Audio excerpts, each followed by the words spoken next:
কেউ চিনে না।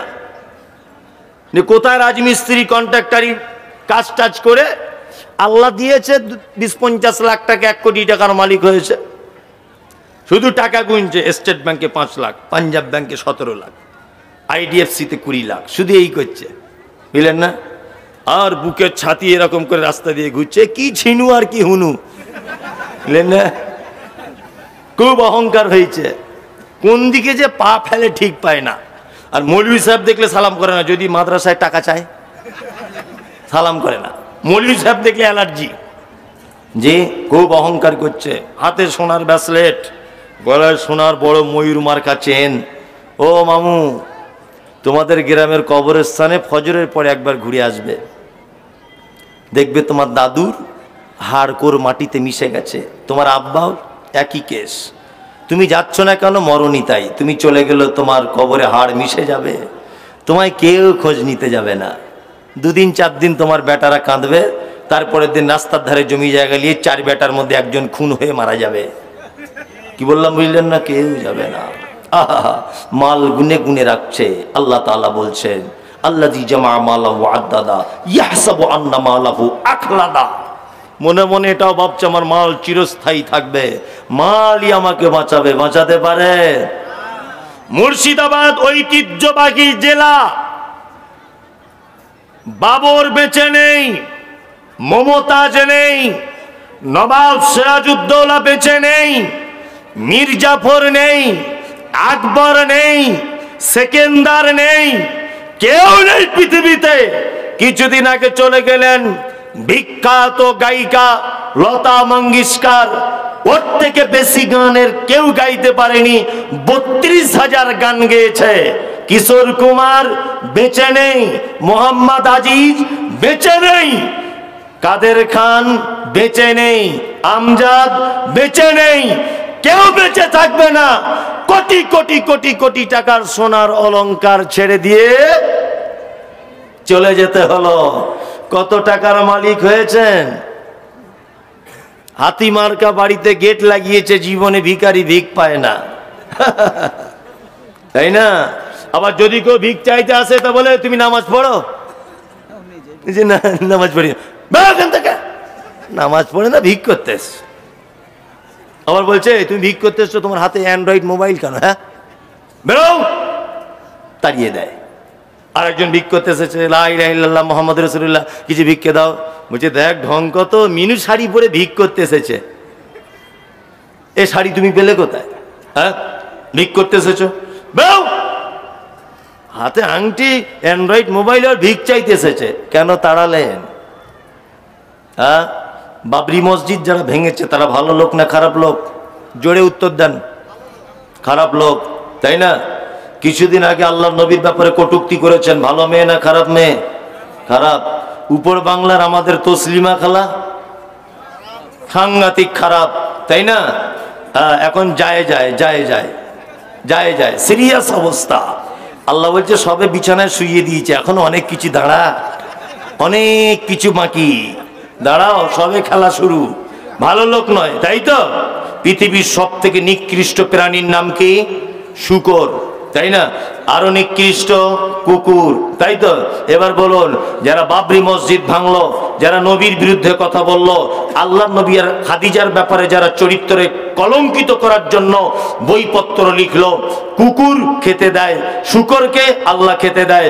মসজিদ যারা ভেঙেছে খেতে দেয় কে? আল্লাহ। নামাজিকে খেতে দেয় কে? বেনামাজিকে কে দেয়? হারামখোর, মাতাল, মদের দোকানদার, বেশ্যাখানার মহিলা, পতিতালয়ের নারী, একজন সুদখোর, ডাকাত, ক্রিমিনাল, চিটিংবাজ, মসজিদ ভাঙনেওয়ালারও রুজি দেয় কে? আল্লাহ। আল্লাহ যদি তাক দস্তরখানা থেকে তাকে যদি না ফেরায়, আর 2 টাকা দিয়ে ভিক্ষা দিবে, আবার বলছে নামাজ পড়ো, বলছে না, বেরো এখান থেকে। ও নামাজ পড়ে না পড়ে তোমার বাপের কি? দিবে তো তুমি 2 টাকা, নামাজের দোহাই দিয়ে তুমি ভিক্ষা দেওয়া থেকে নিজেকে আটকে রাখলে। শূকরকে আল্লাহ খেতে দেয়, তসলিমা নাসরিনকে আল্লাহ খেতে দিচ্ছে, আর ও ভিখারিকে জিজ্ঞেস করছে তোমার হাতে মোবাইল কেন? তোমার জিজ্ঞেস করার কি অধিকার আছে? হ্যাঁ, রাসূলুল্লাহ বলেছেন উপরের হাত ভালো, নিচের হাত খারাপ। যে চাইবে তার হাত নিচেই থাকবে, আমি দেব, আমার হাত উপরে থাকবে। উপরের হাত উত্তম, নিচের হাত খারাপ। আল্লাহু আকবার। আল্লাহ তাআলা বলছেন, আল্লাযী জামা মালাহু ওয়া আদ্দাদা ইয়াহসাবু আন্না মালাহু আখলাদা, কাল্লা, কখনোই নয়, লা ইউমবাদান্না ফিল হুতামা, অচিরেই তোমাকে তোমার মালকে হুতামা নামক জাহান্নামে নিক্ষেপ করব। ওয়া মা আদরাকা মাল হুতামা, নবী আপনি জানেন হুতামা কি? নারুল্লাহিল মুকাদা, আল্লাহর প্রজ্বলিত আগুন, আল্লাতী তাত্তালিউ আলাল আফইদা, আগুনের এত তেজ মানুষের অন্তঃকরণ পর্যন্ত পৌঁছে যাবে। ইন্না আলাইহিম মুসাদা, এই আগুনের ভিতরে মানুষকে ঢুকিয়ে দিয়ে বাড়িতে মেয়েরা যখন তরকারি রান্না করতে করতে উপরে যেমন ঢাকনা চড়িয়ে দেয়, ঢাকনা লাগিয়ে দেয়, আল্লাহ তাআলা বলছেন মুসাদা, জাহান্নামীদেরকে জাহান্নামে ভরে দেওয়ার পরে তাদেরকে ঢাকনা লাগিয়ে দেওয়া হবে। এখানেই শুধু ক্ষান্ত নয়, আল্লাহ তাআলা বলছেন বিআমাদি মুমাদ্দাদা, জাহান্নামের ভিতরে আছে বড় বড় থাম্বা, ওই থাম্বাতে তাদেরকে লোহার জিঞ্জিল দিয়ে পেঁচিয়ে বেঁধে রাখবো। এর নাম হচ্ছে হুতামা নামক জাহান্নাম। কতজন লোক যাবে? কটা লোক? দুটা লোক। এক, যারা এর ওর বদনাম করে বেড়ায়। দুই, যারা মাল জমা করে গুনে গুনে রাখে আর ভাবে আমার মাল চিরস্থায়ী থাকবে, মাল আমায় বাঁচাবে। এই দুই কোয়ালিটির লোকের জন্য আল্লাহ তাআলা বলছেন কাল্লা লা ইউমবাদান্না ফিল হুতামা, কখনোই নয়, পশ্চিম কালেও নয়, অচিরেই তার মালকার তাকে হুতামা নামক জাহান্নামে নিক্ষেপ করা হবে। নবীকে বলা হচ্ছে মা আদরাকা মাল হুতামা, নবী আপনি জানেন হুতামা কি? কি জানেন? আল্লাহ নিজে জবাব দিচ্ছেন হুতামা নারুল্লাহিল মুকাদা, এটা প্রজ্বলিত আগুন, আল্লাতী তাত্তালিউ আলাল আফিদা, আগুনের এত তীব্রতা অন্তঃকরণ পর্যন্ত পৌঁছে যাবে। ইন্না আলাইহিম মুসাদা, আগুনের ভিতরে ভরে তাদেরকে ঢাকনা লাগিয়ে দেওয়া হবে। বিআমাদি মুমাদ্দাদা, এবং তাদেরকে জাহান্নামের বড় বড় থাম্বাতে জিঞ্জির দিয়ে বেঁধে দেওয়া হবে। এর নাম হুতামা নামক জাহান্নাম। এই দুই কোয়ালিটিতে আল্লাহ আমরা যেন না থাকি, কবুল করে নাও, আমিন। মেয়েরা জায়গা পাচ্ছে না, একটু ঠাসাঠাসি করে না কি বলছে ওই রকম করে বসুন। চলুন আর একটু বলে দিই, আর কয়েকটা লোকের ব্যাপারে আল্লাহ তাআলা জাহান্নাম ঘোষণা করে দিচ্ছেন ডাইরেক্ট। আল্লাহ ঘোষণা করছেন, আমি শুধু অনুবাদ করে দিচ্ছি, আপনি দূরে থাকার চেষ্টা করুন, শুধু অনুবাদ করছি। এক, আল্লাহ তাআলা বলছে আরাআইতাল্লাযী ইউকাজ্জিবু বিদ্দীন, নবী আপনি তাদেরকে দেখেছেন? এখানে যারা বসে আছেন কিয়ামত হবে বিশ্বাস আছে? আচ্ছা, তো সবারই আছে? সবারই? মাশাআল্লাহ। হাজির বেটার বিয়ে হলো কাজীর বেটির সাথে, মনটা ভালো করার জন্য বলছি। হাজির বেটার বিয়ে হলো কাজীর বেটির সাথে, কাজীর বেটি বলছে আমি যাব সিনেমাতে। হাজির বেটা বলে ও গো বাপ যে আমার হাজি, ও গো বিবি তোমার কথায় কেমনে হব রাজি। কাজীর বেটি দুঃখ মনে কথা নাকি বলে, হাজির বেটা পড়লো ফেরে বোঝাই কোন ছলে। সিনেমা দেখা মেয়ে মানুষ ঘরে রাখা দায়, অবশেষে রাজি হতে হলো নিরুপায়। হাজির বেটা বলে শোনো শোনো গো সুন্দরী, আমার শুট আমার জামা পরো তাড়াতাড়ি। দুই বন্ধুর মতো তারা গেল সিনেমাতে, রাস্তা তাদের জানা আছে সন্দেহ নাই তাতে। বিয়ের আগে কত গেছে হিসাব কে বা রাখে, হলের সামনে দাঁড়িয়ে গেল লাগলো আলোর ছটা। অনেক দিনের পুরাতন বন্ধুর সাথে হলো দেখা, বন্ধু বলে ওরে বন্ধু এটাকে তোর হয়, বন্ধু বলে ওটা আমার শালার পরিচয়। আদেশও করিল আল্লাহ পবিত্র কোরআনে, বিবাহ করিতে যত আদম সন্তানের। কোরআনে আদেশে আল্লাহ যদি না করিত, মানুষের বংশ সব ধ্বংস হয়ে যেত। কিন্তু ভাই বর্তমানে হতেছে এমন, বেটির বিয়েতে বেটার বাপ নিচ্ছে কত পণ। কেউ সোনা দানা নিচ্ছে, কেউ টাকা করি, কেউ জমি জায়গা নিচ্ছে, কেউ নিচ্ছে বাড়ি। আবার কত বাপজি বলে নিব না কোপন, বেটা বেটি সাজিয়ে দিক বিয়াই আপন। টাকার বেলায় সাধু সাজে, জমির বেলায় চোর, টাকার বেলায় সাধু সাজে, জমির বেলায় চোর। বর্তমানে বেটার বাপ এমনি হারামখোর। চোরে লোকে চুরি করে অন্ধকার হলে, বেটার বাপ করে চুরি দিনের উজ্জ্বলে। হাইরে বেটার বাপ তুমি এমনি লোভী হলে, টাকার বদলে বেটা বিক্রি করিলে। বহরমপুর হাটে শুনি বিক্রি হয় পাঁঠা, বহরমপুর হাটে শুনি বিক্রি হয় পাঁঠা। পাঁঠার মতো বিক্রি করো তোমরা নিজের বেটা।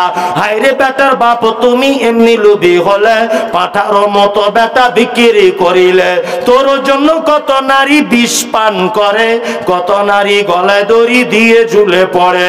এর জন্য কে বাদাই জানো বেটার বাপ, শত শত বেটির বাপরা দিচ্ছে অভিশাপ। আর বলবো না, পানি বোতলটা দেখি, ওটা আপনারা জেগে আছেন কিনা দেখলাম। যদি বলতে লাগি না সারা রাত হবে। ইমাম সাহেব বলছে চলুক না, খুব মজা লেগেছে। বসুন, আমি ঠিক জায়গায় ছেড়ে দিব। আমিও অত বোকা লোক নয়, সব যদি বলে দিয়ে চলে যাব আর কি থাকলো তাহলে। ঠিক জায়গায়, সিনেমা হলে থাকেন না, অ্যাডভার্টাইজ কখন দেয়? ঠিক জমে ক্ষীর বলছে অ্যাডভার্টাইজ, তাই না? জমে ক্ষীর হয়ে যাবে, জড়িয়ে ধরেছে সবে, বলছে অ্যাডভার্টাইজ। হ্যাঁ, ও ওইটা না দেখে আর কখনো যাবে না, যাবে ঠিক ওই রকম জায়গায় জমে ক্ষীর করে ছেড়ে দিয়ে চলে যাবো ইনশাল্লাহ। না আবার যেন ডাকতে হবে না, যা লোক ডাকছে এখন 4-5 বছর বুকিং আছি। জি, যাই হোক, জাহান্নাম কারা যাবে? আবার আপনাকে সিরিয়াল হচ্ছে কোরআন দিয়ে। আল্লাহ তাআলা বলছেন, আচ্ছা কিয়ামতকে আপনারা কেউ বিশ্বাস করেন তো? সবাই সবাই মাশাআল্লাহ। এইবারে নেন, আল্লাহ তাআলা বলছে আরাইতাল্লাযী ইউকাজ্জিবু বিদ্দীন। নবী আপনি কি তাদেরকে দেখেছেন তারা কিয়ামতের দিবসকে মিথ্যা মনে করে? কিয়ামতের দিবসকে মিথ্যা মনে করে কারা? তারা ফাযালিকাল্লাযী ইয়াদউল ইয়াতীম, যারা এতিমের সঙ্গে অসৎ ব্যবহার করে। এতিমের সঙ্গে কি করে? অসৎ ব্যবহার করে, তাই তো? এইখানে আপনাকে প্রথম দুটো একটা কথা বলে দিচ্ছি, তারপরে বসুন। এখনো যেটা বলবো বলে এসেছি সেটাই বলতে পারিনি, আস্তে আস্তে করে বলছি। এক, এতিম কাকে বলে? প্রথমে এটা জানতে হবে, এতিম কাকে বলে। এক, বালেগ হয়ে গেছে, এই ছোট থেকে বালেগ হয়নি এই পর্যায়ে, তার মানে 13 বছর 12-13-14 বছরের মধ্যে তার আব্বা মারা গেছে, এ হচ্ছে এতিম। যার মা মারা গেছে, আব্বা বেঁচে আছে, ও এতিম নয়। এক। 2 নম্বর জিনিস শুনে যান, আল্লাহ নবী সাল্লাল্লাহু আলাইহি ওয়াসাল্লামের কাছে একজন লোক এসে বলছেন, আল্লাহর নবী আমার মনটা খুব শক্ত, আমার হৃদয়টা খুব কঠিন, তো এইটার উপায় কি আছে? আল্লাহ রাসূল বলছেন, যাও ফিরে যাও, তোমার প্রতিবেশীর ভিতরে যদি কোনো এতিম বাচ্চা থাকে তুমি তার মাথায় হাত বুলিয়ে দাও, আল্লাহ তোমার মনটাকে নরম করে দিবে। সুবহানাল্লাহটা কালকে নাই বলবেন যদি টাইম না থাকে। টাইম হবে একবার, সুবহানাল্লাহ।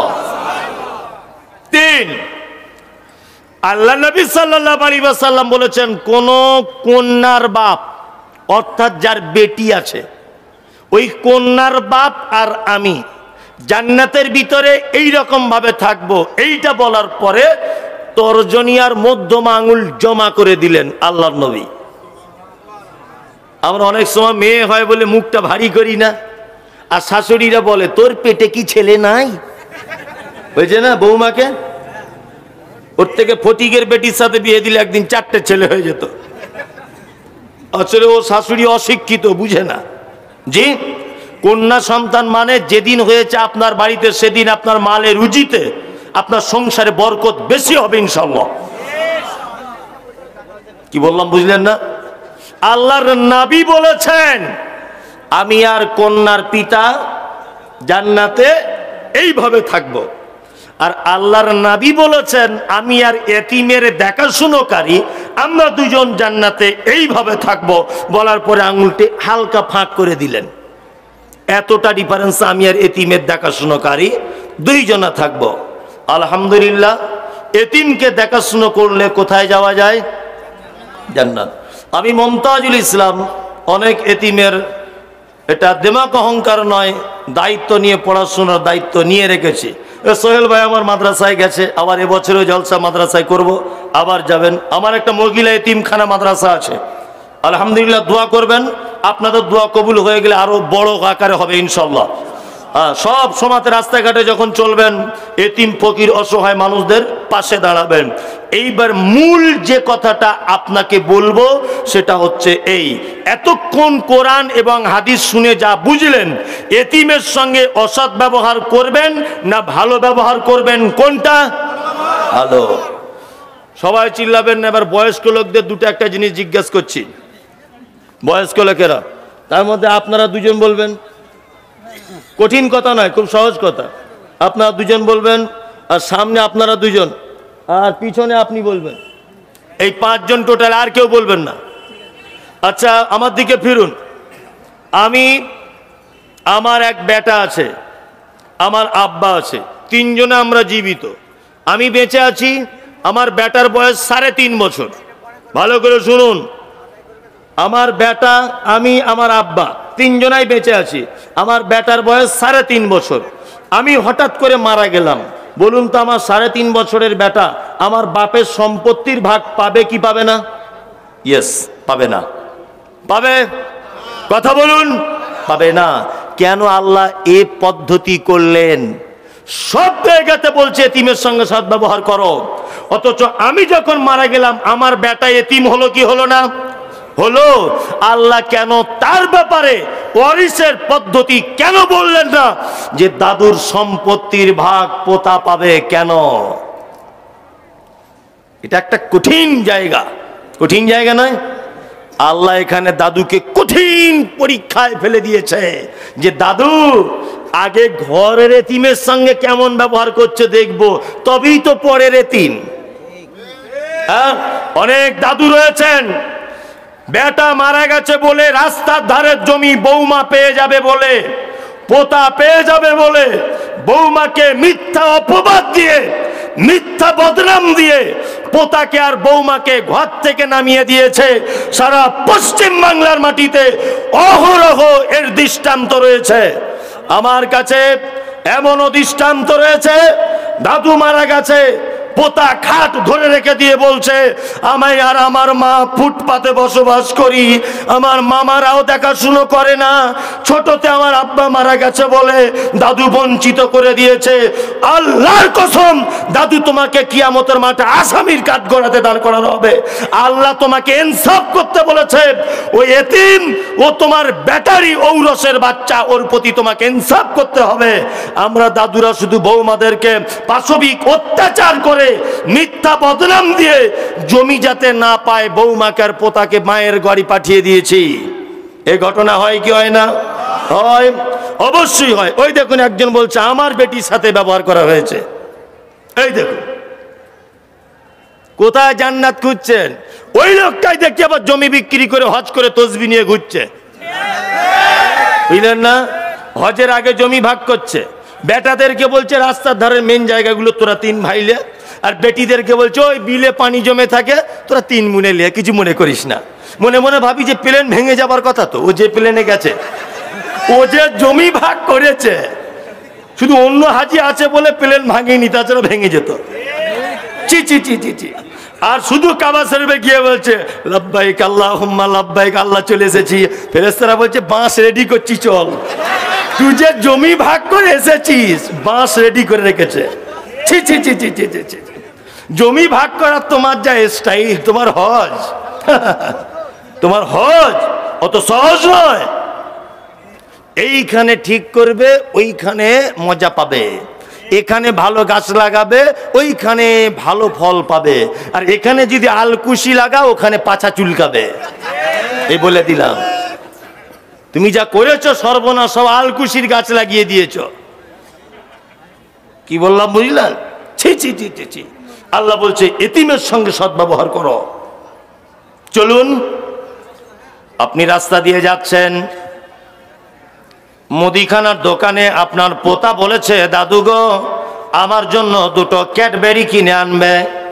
তুমি যদি একটা দোকানে গেলে 2টা ক্যাডবেরি কিনলে, তোমার পোতার হাতে তুমি দিয়ে দিলে, ওইখানে একটা এতিম বাচ্চা রয়েছে যার আব্বা নাই, ওটা তুমি জানো। আল্লাহর নবী বলেছেন তুমি যদি দয়া করে ওর হাতে যদি একটা ক্যাডবেরি দিয়ে দাও, এক কথাতে একটা এতিমকে যদি 1 টাকা দিয়ে যদি কেউ সহযোগিতা করে, বিশ্ব নবী বলেছেন 1 টাকার বিনিময়ে আল্লাহ ওই মানুষের নামে জান্নাতে একটা খাজুরের গাছ লাগাবে।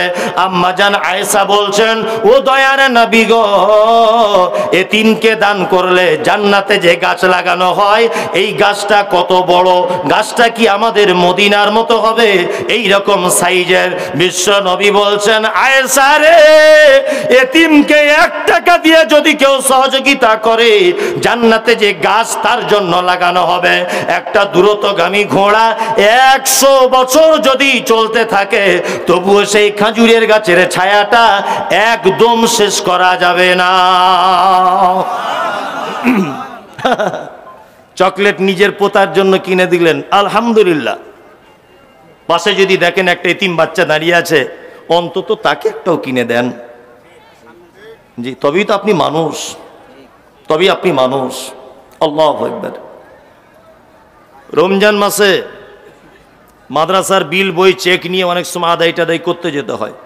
কখনো হয়তো দেখবেন আপনাদের মসজিদেও কোনো দিন চলে আসবো, তা মাঝে সাঝে যাই রমজান মাসে টাসে কোথাও, কথার কথা বলছি। তা অনেক মানুষ দান ধন করে, অনেক মানুষ করে, আবার কিছু লোক আছে তা বলছে যে সবই যদি গরিব মিসকিনদেরকে দিয়ে দেবো তো আমার বেটারা কি করবে, আমার বেটারা কি করবে? এই পাগল কোথাকারে, এর তো হয় চেন সিস্টেম। তুমি যদি একে 10 টাকা দাও তার 10 কোটি টাকা আল্লাহ অন্য দিক দিয়ে পূরণ করে দিবে। এই হুঁশ জ্ঞান তোমার নাই? হ্যাঁ, কোথা থেকে কি চলে আসবে? আল্লাহর কসম বলছি এটা আমি।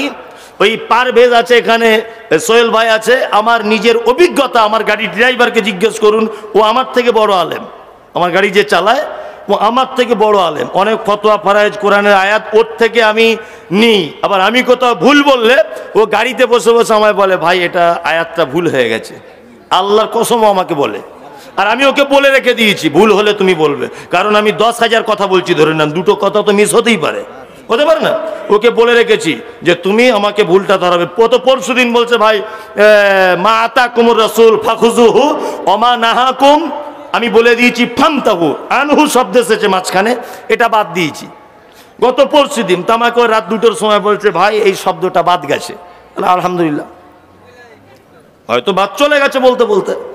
তা গত 4-5 দিন 6 দিন আগে, ঠিক দিনটা মনে নেই, মাদ্রাসার আমার প্রধান শিক্ষিকা ফোন করছে, জি মাদ্রাসায় একটাও চাল নাই, আমাকে বলছে। তো আমি খুব হাসছি যে একটাও চাল নাই, এরা 200-250 জন মেয়ে এখন, তাহলে উপায় প্রতিদিন 50 কেজি চাল রান্না করতে হয় মিনিমাম। সর্বনাশ ব্যাপার বলে ফোনটা রেখেছি, ড্রাইভারের সঙ্গে গল্প করছি, হাগো তাহলে কি হবে, কার কাছে এখন চাইবো, কার কাছে চাইবো, কার কাছে চাইবো? এখানে 2-3টে ছেলে ক্যামেরা করতে এসেছে, এর মধ্যে একজন আছে পারভেজ, ফোন করে বলছে মনি সাহেব আমি 2 বস্তা চাল পাঠাচ্ছি আপনার মাদ্রাসায়। আমি জানি না। আর একজন ফোন করে বলছে হঠাৎ, আমি জানি না, যে আপনার মাদ্রাসায় 10,000 টাকা পাঠাচ্ছি, একটু ব্যাংক থেকে তুলে নেন। আল্লাহ, সত্যি তুমি আছো।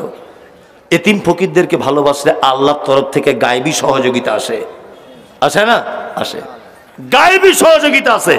কোথা থেকে যে টাকা চলে আসবে, কে যে চাল পাঠায়, কে যে টাকা পাঠায় আমি নিজেও জানি না, কে যে কোথা থেকে পাঠায় আমার হুঁশ জ্ঞানী থাকে না। আল্লাহ তাআলা বলছেন, কি বলছেন? এতিমের সঙ্গে অসৎ ব্যবহার করিও না। নাম্বার 2, ওয়ালা ইয়াহুজ্জু আলা তুআমিল মিসকিন, মিসকিনদের সঙ্গে, মিসকিনদেরকে যারা খাদ্য দানে উৎসাহিত করে না। আপনাদেরকে এবার সামাজিক 2টা কথা বলে রাখছি, ফকির কাকে বলে, মিসকিন কাকে বলে, এইটা একটু জেনে নেন প্রথমে। 1, ফকির হলো সেই যার কাছে কিছু আছে তবুও তার প্রয়োজন মেটে না, অপরের মুখাপেক্ষী, এ হচ্ছে ফকির। আমি রিক্সা চালক, আমার টোটাল পুঁজি ভ্যান ট্যান চালিয়ে রিক্সা চালিয়ে আমার কাছে আছে 20,000। ডাক্তার বলেছে তোমার বেটার কিডনির অপারেশন করতে হবে, টাকা লাগবে 80,000, আমার আছে 20,000। আচ্ছা বলুন, আমার জমি জায়গা কিছু নেই, তাহলে আমার আরো যে বাকি 60,000 টাকা জোগাড় করতে হবে, এটা অপরের দ্বারস্থ হতে হবে কি হবে না? আমি হলাম ফকির। মিসকিনকে, যার ঘর বাড়ি টাকা পয়সা কিচ্ছু নেই, নিঃস্ব, এ হচ্ছে মিসকিন। এইবার একটা কথা বলছি, আমাদের সমাজেও কিছু ফকির আছে না নেই? আছে। মিসকিনও আছে, আছে না নেই? আছে। আচ্ছা বলুন তো, আপনাদেরকে একটা কথা বলি, আমাদের সমাজ থেকে এই রকম শ্রেণীর ফকির মিসকিনদেরকে, তাদেরকে তুলে আনা সম্ভব না অসম্ভব? সম্ভব। কি পদ্ধতিতে? আমাদের জন্য একটা বড় পদ্ধতি, তার নাম যাকাত, তাই না? আমি এই জায়গাতে একটা কঠিন কথা বলে দিচ্ছি, আপনার সঙ্গে আমার নাও মিল খেতে পারে, তবে আপনার সঙ্গে আমার চ্যালেঞ্জ নয়, আমার কথা আমি অটুট থাকবো। আপনি আমার কথা যদি করাত দিয়ে কেটে দেন তবু আমার কিছু করার নেই, আর যদি আপনার ক্ষমতা থাকে আপনি কেটে দেন। আমি পড়াশুনো করে জেনে বুঝে তবে আমি কথাটা দাবিয়ে দিয়ে বলছি, আপনি হুঁশমোটা করে কেটে দেওয়ার চেষ্টা করবেন না। এক। আচ্ছা বলুন, আপনাদের গ্রামে একটাও ফকির আছে? হাতটা তুলুন একজন, যে একজন আছে। নাম বলতে হবে না, সে লজ্জা পাবে। আছে? আছে। আপনার গ্রামের নাম কি? কোটারডাঙ্গা। ও পোটারডাঙ্গা, তাই তো? ও গোটাডাঙ্গা, যাই হোক, গোটারডাঙ্গা। ওদের গ্রামে কটা ফকির? দুটো, তাই তো? আচ্ছা, তোমার গ্রামে বসবাস করে কতজন? 300 জন।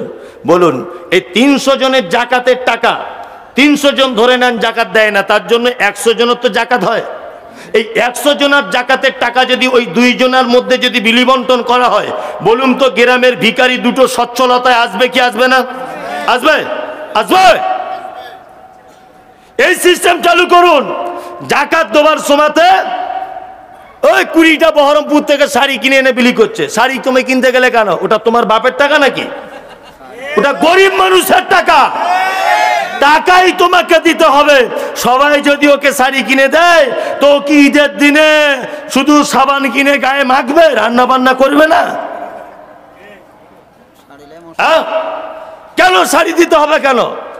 ওর টাকা ওকে বুঝে দেন, ও টাকা নিয়ে শাড়ি কিনবে না ব্লাউজ কিনবে না সিমাই কিনবে না ও মোবাইল কিনবে না ওর বেটার স্কুলের বেতন দিবে, ও বুঝবে। শুনুন, আর একটা কথা বলি, ওই গোটা গ্রাম না কি বলছে, ওই 2 জনকে যদি সবাই 10 টাকা 20 টাকা করে দেয়, বলুন তো সারা জীবন ওর অভাব মিটবে? মিটবে? মিটবে না। তো 2 জনের জাকাতের 50,000 টাকা 2 জনকে দেন না, 1 লাখ। 50,000 দিয়ে বলুন, এই তুই একটা ভ্যান কেন, ফুচকার ব্যবসা কর, আর তুই একটা টোটো গাড়ি কিনে চালা, ভিক্ষা করলে তোর চাম তুলে দেবো। প্রত্যেক বছরে যদি আমরা গ্রামের 2 জন করে ভিখারির যদি এই দায়িত্ব নিতে পারতাম আমাদের জাকাতের অর্থ দিয়ে, তাহলে বলুন আমাদের মুসলিম সমাজে ভিখারিয়া থাকতো? থাকতো না। আমরা সামাজিক সব কাজ করি, ঈদগাহ করতে হবে, মাদ্রাসা করতে হবে, মসজিদ করতে হবে, লাইব্রেরি করতে হবে, এই সব ব্যাপারে কারো কোনো চিন্তা ভাবনা নাই। ও জাকাতের টাকা দিয়ে শাড়ি কিনতে গেছে আর খুব বগল বাজাচ্ছে, দেখ অমুক শাড়ি দেয়। কে তোমার শাড়ি দিতে বললে? হে, ওর টাকা ওকে তুমি দিয়ে দাও, যে প্রাপ্য তাকে তুমি টাকা দিয়ে দাও। আবার কিছু লোক আছে হিসাব টিসাব কিছু করে না, ফকটিয়া টাকা 500 500, এ মাদ্রাসা 500, মাদ্রাসা 500। জাকাত হবে না গোলাম হোসেন, এই মমতাজুল ইসলাম বলে দিয়ে গেলাম, জাকাত হবে না। মুহুরি নিয়ে হিসাব করে যত টাকা হবে তত টাকা বার করতে হবে, এর নাম জাকাত। মুহুরি নিয়ে হিসাব করতে হবে। কাপড় কেনার যখন এতই ঢং, জাকাত দেওয়ার পরে যে মালটা থাকবে সলিড, ওই সলিড থেকে তুমি কাপড় কিনে কিছু সাধারণ দান করো। কি বললাম বুঝলেন না? দান করুন, অসুবিধা নাই। আল্লাহ তাআলা বলছেন, কি বলছেন? আর আইতাল্লাযী ইউকাজ্জিবু বিদ্দীন ফাযালিকাল্লাযী ইয়াদউল ইয়াতীম ওয়ালা ইয়াহুজ্জু আলা তুআমিল মিসকিন ফাওয়াইলুল লিল মুসাল্লিন। এই জায়গাটায় মারাত্মক আলোচনা। আল্লাহ তাআলা বলছে জাহান্নাম কাদের জন্য? ফাওয়াইলুল লিল মুসাল্লিন, ওয়াইল নামক জাহান্নাম নামাজীদের জন্য। খেলা সামলান। এখন বলছে যে এই মৌলভী সাহেবটারই দরকার ছিল, বা নামাজীদেরকে জাহান্নাম ভরে দিয়ে চলে গেল, আর আমরা পড়ি না, আমরাই তাহলে ভালো, তাই না? আল্লাহর ভাষা, আল্লাহ বলছে যারা নামাজ পড়ে এদের জন্য জাহান্নাম। সব নামাজি নয়, আল্লাহ নামাজিদের দুটো চরিত্র বর্ণনা করেছেন। কি? আল্লাযীনা হুম আন সালাতিহিম সাহুন, যারা তাদের নামাজে অস্বস্তি, মানে কোনো এনার্জি নাই, নামাজ পড়ছে পড়ছে পড়ছে পড়ছে পড়ছে যেন ধানের গরুর গাড়ি চলছে, নামাজ পড়ছে, কোনো এনার্জি নাই, লস এনার্জি এবং অমনোযোগী, এদের জন্য জাহান্নাম। গত এক সপ্তাহ 10 দিন আগে ওমরপুর মঙ্গলজন বলে একটা জায়গা আছে, মঙ্গলজন মানে ওমরপুরটা পার করেই বাম দিকে মঙ্গলজন, ওই মসজিদে নামাজ পড়াচ্ছিলাম আসরের, আজকেও ওখানে ছিলাম, গতকাল জুম্মা পড়িয়েছি ওখানে। তা আসরের নামাজ পড়াচ্ছি, হাত বেঁধেছি, নামাজ শুরু হয়ে গেছে, 2 রেকাত না 1 রেকাত হয়েছে, একটা লোকের মোবাইল বাজছে, 2 বার কেটে দিল, তারপরে ফোনটা ধরে বলছে बाद में फोन कीजिए अभी हम नमाज में खड़े हैं। নামাজে দাঁড়িয়েই বলছি, মানে বিহারি লোক, যে পরে ফোন করে এখন আমি নামাজে দাঁড়িয়ে আছি, কেটে দিচ্ছি, বুঝতে পারছো না? নামাজ পড়তে পড়তে বলছে। তো মনে মনে বলছে যে নামাজ পড়তে পড়তে যদি এই করে, নামাজের বাইরে হলে